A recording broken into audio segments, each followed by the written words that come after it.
There is someone else the jury never got to hear. He is a former local policeman who, 13 years later, is still so intimidated by the events, he agreed to be interviewed only if he appeared in disguise and was not identified. I don't believe Tommy was guilty. He believes that because of a statement made to him in 1979, 4 years after the murders, by one of Charlie May's sons, Ernie, who had come to work in his shop. He told me at that time that his father wasn't supposed to be killed that night, that Mr. Tommy was supposed to be killed that night. And the night of the shooting, his father had taken a gun with him, and his mother had said they was going to have plenty of money for Christmas.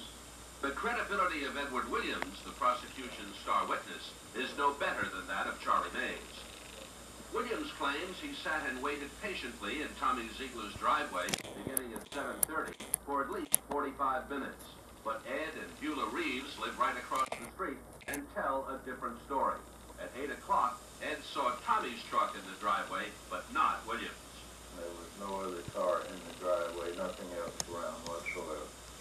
The holes in Williams' story don't stop there. Once they got to the store, Williams claims that he walked through this dark hallway and saw Tommy with a gun aimed at his heart. But the back of the store was pitch black by now, and you can barely see a man's outline, much less a gun in his hand.